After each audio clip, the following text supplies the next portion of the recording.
नमस्कार दोस्तों, स्वागत है आपका आपके अपने YouTube channel Lakshmi Narayan academy में। दोस्तों, इससे पहले हिंदी व्याकरण के अंदर हम काफी विस्तार से चीजों को पढ़ रहे हैं, समझ रहे हैं।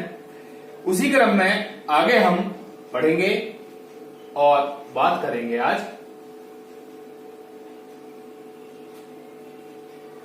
क्रिया की। तो देखिए, क्रिया होती क्या है, पहली चीज तो ये है, सभी जानते हैं, वैसे फिर भी देख लो क्रिया क्या होती है। देखिए, जिन शब्दों से किसी काम का होना पाया जाता है वो क्या कहलाती है? क्रिया। जब हमें पता चलेगा कि कोई काम चल रहा है या हो रहा है या हो चुका है, तो वहां पर क्या होती है? क्रिया होती है। ठीक है, काम का होना जहां पाया जाता है वहां क्या होती है? क्रिया होती है। क्लियर है? ठीक। क्रिया के बारे में हम काफी विस्तार से पढ़ेंगे और हम इसके प्रकार भी देखेंगे, और इसमें जो मुख्य बातें होती हैं ध्यान रखने वाली, या फिर यूं कहें कि जो चीजें हमें परेशान करती हैं हमेशा के लिए, हम उन चीजों को देखने वाले हैं। तो चलिए आगे बढ़ते हैं। देखिए, क्रिया को समझने से पहले हमें थोड़ा सी नजर डालनी चाहिए धातु पर कि धातु क्या होती है। तो देखिए, हम अगर यूं कहें कि धातु से मिलकर ही क्रिया बनती है तो ये बात भी सही है। ठीक है, धातु का अर्थ होता है कि जो क्रियाएं बनती हैं उनका मूल क्या होता है? धातु होती है। ठीक, देखिए इसके दो प्रकार हैं। पहला तो है मूल धातु और दूसरा हमारा हो जाता है यौगिक धातु।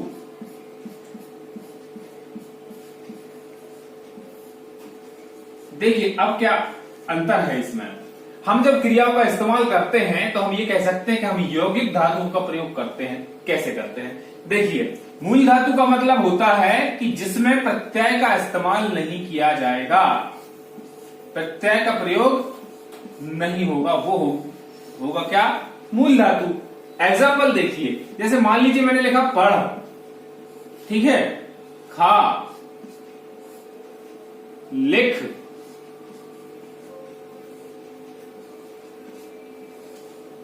इस प्रकार से हम अगर लिखते हैं तो ये क्या होंगी? मूल धातु होंगे। लेकिन अगर हम यौगिक धातु इनसे बनाएंगे तो हम क्या करेंगे? एक प्रत्यय का इस्तेमाल करेंगे, ना का। तो ये क्या हो जाएगा? पढ़ना हो जाएगा, यहां खाना हो जाएगा, और यहां पर क्या हो जाएगा? यहां पर हो जाएगा लिखना। क्लियर है कि क्रिया धातु में दो प्रकार होते हैं, मूल धातु और यौगिक धातु। जो मूल धातु होती है यही क्या होते हैं? मुख्य रूप से क्रिया का आधार होती है, बेस होती है। क्रियाएं जो बनती हैं वो इन्हीं के माध्यम से बनती हैं। और यौगिक धातु जो है वही एक प्रकार से क्रिया का काम करती हैं। क्यों? क्योंकि इनमें प्रत्यय का इस्तेमाल होता है, प्रत्यय का इस्तेमाल इसमें होगा। यहां तक क्लियर है? चलिए अब हम देखते हैं आगे की तरफ। हम पढ़ेंगे इसके प्रकार, किसके? क्रिया के। और किस आधार पर पढ़ेंगे? तो कर्म के आधार पर पढ़ेंगे। इससे पिछली वीडियोस में मैंने कर्म को बताया था, कर्म होता क्या है। देखिए, जब कोई वाक्य लिखा हो और उसमें हमें किसी काम का होना पाया जाए या उसमें क्रिया का प्रयोग किया गया हो, तो उस क्रिया को करने वाला भी कोई ना कोई होगा, जिसे हम क्या कहते हैं? कर्ता कहते हैं। देखिए, एग्जाम्पल लिखते हैं हम। मान लीजिए राम ने पत्र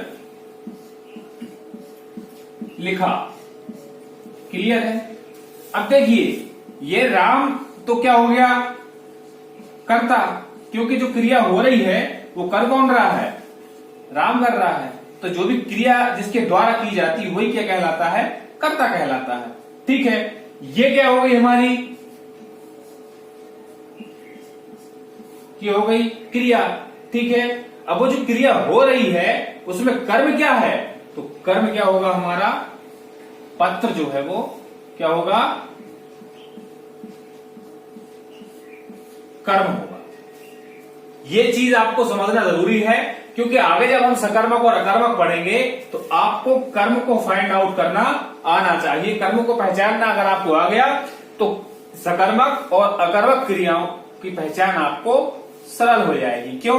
क्योंकि मध्य प्रदेश की सब इंस्पेक्टर की परीक्षा में इस प्रकार के प्रश्न आते रहते हैं।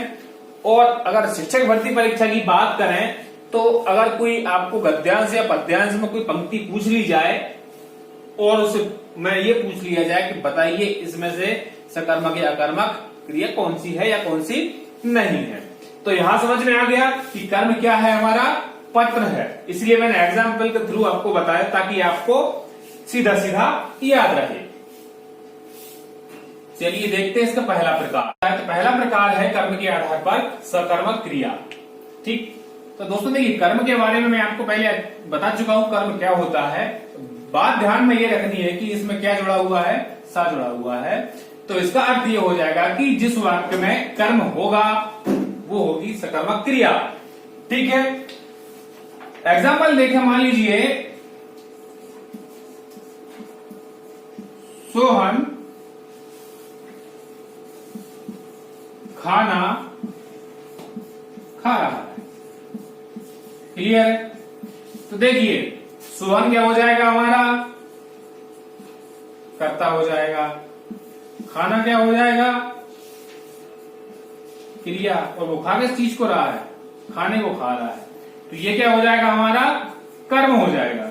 ठीक है, तो ये क्रिया कौन सी हो जाएगी, हमारी सकर्मक क्रिया हो जाएगी। या फिर दूसरे शब्दों में हम यूं कहें कि सकर्मक क्रियाएं वे क्रियाएं होती हैं जो कि जिनका फल किस पे पड़ता है, क्रिया पर पड़ता है। किस पे पड़ता है, क्रिया पर पड़ता है, कर्ता पर ना पड़ के क्रिया पे पड़े, वो वहां पर होगी सकर्मक क्रिया। क्लियर? अब देखें हम इसके प्रकारों को कि इसको कितने प्रकार और होते हैं। ठीक है, तो देखिए पहला होगा इसका एक कर्मक,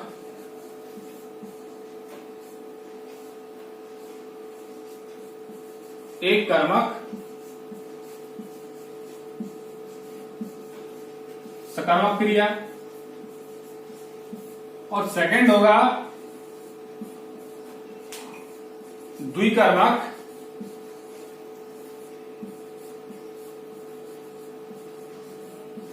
सकर्मक क्रिया।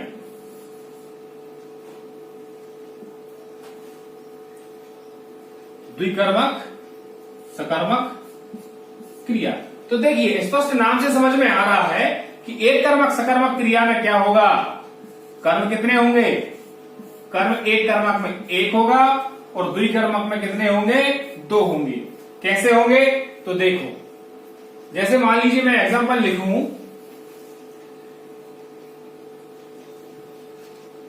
कि राजू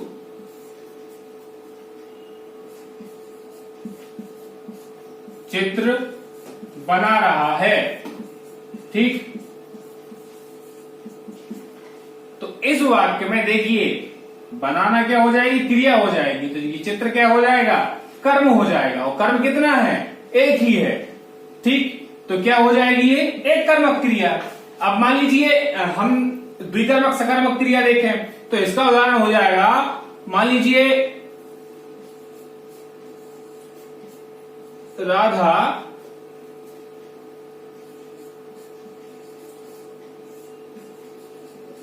रानी को कहानी सुनाती है। ठीक, तो देखिए राधा हो जाएगी क्या, कर्ता। अब देखो सुनाना क्या हो जाएगी, क्रिया। अब कहानी और रानी ये भी एक नाम ही है, संज्ञा ही है, तो ये दोनों क्या हो जाएंगे, यहां पर ये दोनों हो जाएंगे क्या, कर्म। किस किस को सुना रहे हैं, एक तो रानी को सुनाया जा रही है और क्या सुनाई जा रही है, कहानी। तो यहां पर क्या हो जाएंगे, दो कर्म हो जाएंगे, इसलिए ये क्या हो जाएगी, द्विकर्मक क्रिया। क्लियर है? अब हम देखेंगे इसका दूसरा प्रकार जो कि क्या होगा, अकर्मक क्रिया। जैसा कि मैंने बताया था सकर्मक क्रिया में कि कर्म का फल क्रिया पे पड़ता है, कर्ता पे नहीं पड़ता, उसी प्रकार से अकर्मक क्रिया में क्या होता है कि कर्म का फल किस पे पड़ेगा, अब कर्ता पे पड़ेगा। कैसे पड़ेगा? उदाहरण देख लो, जैसे मान लीजिए कुत्ता भौंकता है, ठीक। अब देखो, या यूं कहें कि जहां पर कर्म की अनुपस्थिति हो वहां पर होती है अकर्मक क्रिया।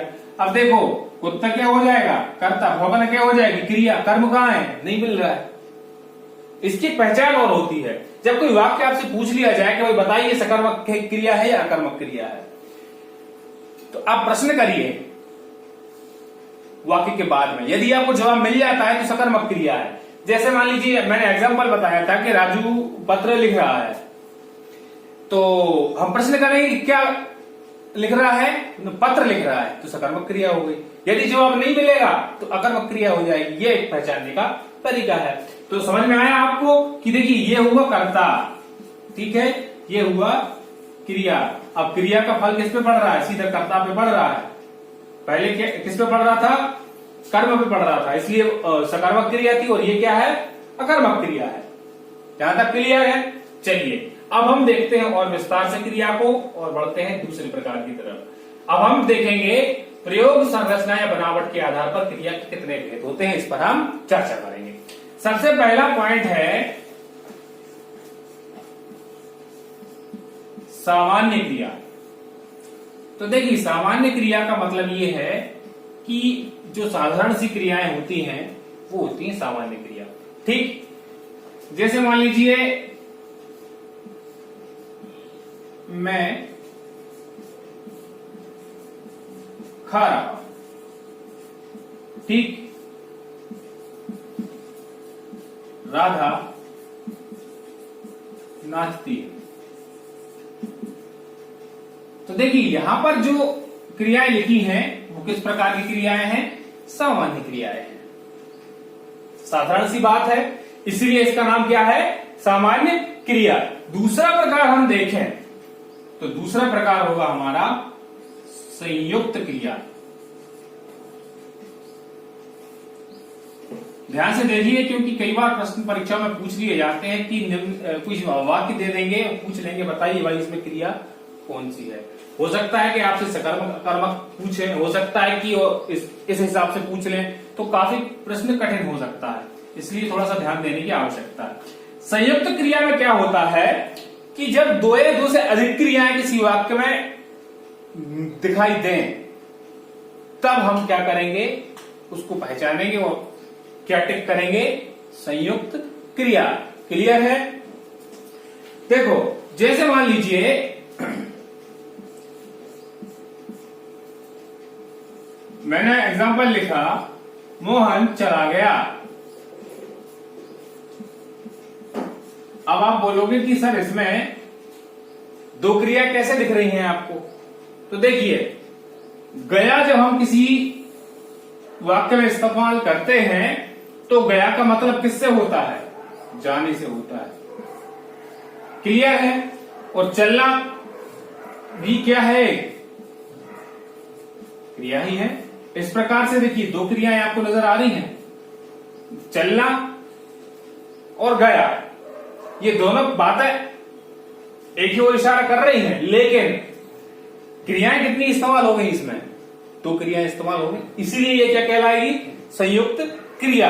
जैसे मान लीजिए दूसरा एग्जांपल लिखें, राजू पहुंच गया।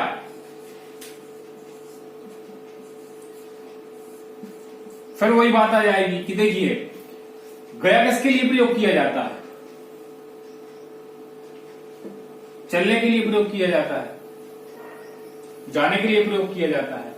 और दूसरा चीज क्या है? पहुंचना। पहुंचना भी एक क्रिया है और गया भी एक प्रकार की क्रिया है। तो ये क्या हो जाएगा? संयुक्त क्रिया का उदाहरण हो जाएगा। ठीक है। अच्छा, एक चीज और यहां से निकल के आती है, वो और मैं आपको बता दूं।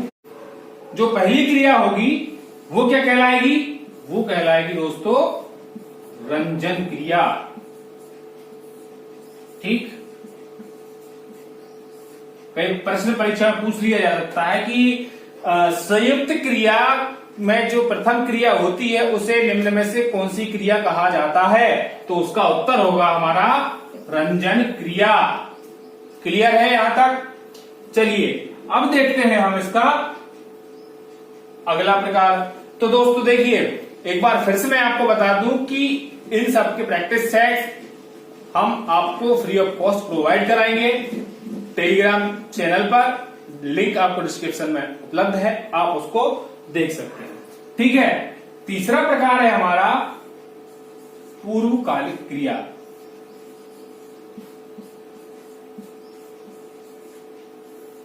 पूर्वकालिक क्रिया। तो देखिए, जब किसी क्रिया में एक कार्य का पूर्ण ना होकर दूसरे कार्य का पूर्ण होना दिखे हमें, वहां पर क्या होगी? पूर्वकालिक क्रिया होगी। पहली चीज तो हम एग्जांपल देख लेते हैं। जैसे कि मान लीजिए राधा खाना खाकर शाला गई।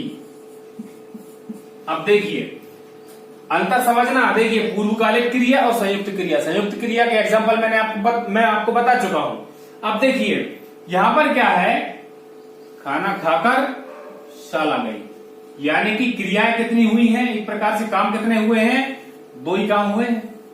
ठीक है। लेकिन पूर्वकालिक क्रिया का अर्थ यह है कि देखिए काम पहुंच तो वो स्कूल गई है, लेकिन खाना खाकर, है ना? तो जैसा कि मैंने आपको बताया था, एक कार्य का पूर्ण ना होकर दूसरे के कार्य पूर्ण पता चले हमें।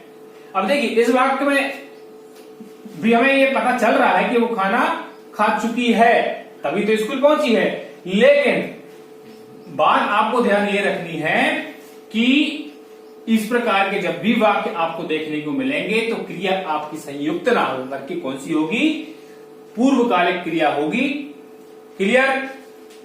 मान लीजिए किसी और दूसरे एग्जाम्पल की बात करें तो हमने लिखा जैसे कि राहुल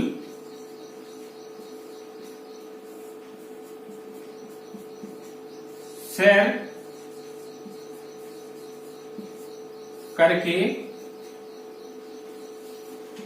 घर आया।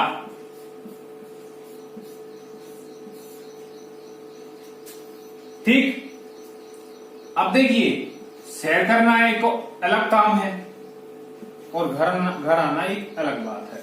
दोनों को एक साथ प्रयोग किया गया। ठीक है। जैसा कि मैंने आपको बताया कि एक जो काम होगा वो पहले कर चुका है ना? उसके बाद हम दूसरे काम की बात कर रहे हैं। ऐसी परिस्थिति में क्रिया हमेशा कौन सी होगी? पूर्वकालिक क्रिया होगी। यहां तक क्लियर है? यदि आपको कोई डाउट्स लगता है तो आप हमें कमेंट के माध्यम से बता सकते हैं। हमें खुशी होगी आपकी सहायता करने में। चलिए अगला प्रकार देखते हैं। दोस्तों अगला प्रकार है हमारा 4th नंबर का नाम धातु क्रिया। ठीक। देखिए धातु को बारे में मैं आपको बता ही चुका हूं। ठीक है। बस इसमें आपको नाम से याद रखना है कि नाम के स्थान पर क्या क्या शब्द हो सकते हैं? संज्ञा, सर्वनाम और विशेषण। ठीक। जैसे कि मान लीजिए एग्जाम्पल लें, एग्जाम्पल से ज्यादा बेहतर समझ में आता है। जैसे राधा ने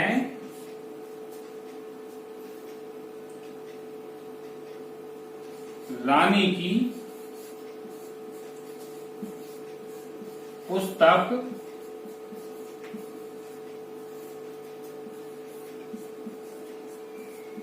हथियाली। ठीक। यहां पर होगी नाम धातु क्रिया। क्लियर? अब देखिए मैंने बोला कि यहां पर आपको ध्यान रखना है संज्ञा, सर्वनाम और विशेषण से। तो देखिए अगर संज्ञा से कोई नाम धातु क्रिया बनती है तो कैसे बनती है पहले ये देख लीजिए। जैसे मान लीजिए एक शब्द है लात। क्या है? एक संज्ञा शब्द है। तो इससे नाम धातु क्रिया कैसे बनेगी? तो क्या बन जाएगी? लतियाना। ठीक है। अगर मान लीजिए सर्वनाम लिखा है अपना, तो इससे क्या हो जाएगा, अपना नाम।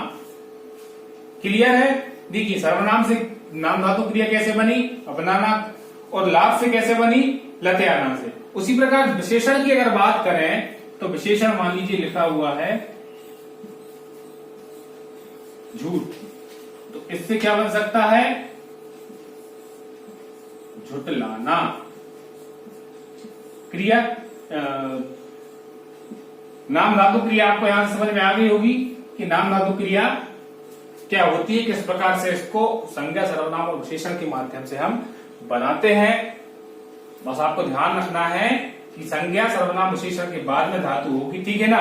देखिए जिस प्रकार हमने धातु में पढ़ा था कि उसमें हम क्या करते हैं, प्रत्ययों का इस्तेमाल करते हैं, उसी प्रकार से इनमें भी कुछ कुछ प्रत्यय जैसे हमें दिखाई पड़ते हैं, ऐसी क्रियाएं जिनमें इस प्रकार के प्रत्यय हमें दिखाई दे तो हम आसानी से पहचान सकते हैं कि वो क्रिया कौन सी होगी, नाम धातु क्रिया होगी।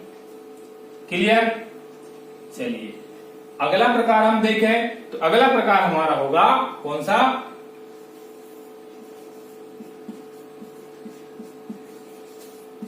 प्रेरणार्थक क्रिया। ये क्रिया सबसे बढ़िया है। सबसे बढ़िया इसलिए है क्योंकि इस क्रिया में कर्ता स्वयं कोई काम नहीं करता है। काम कौन करेगा, काम को किसी दूसरे से करवाएगा। कैसे? जैसे मान लीजिए दिनेश बच्चों से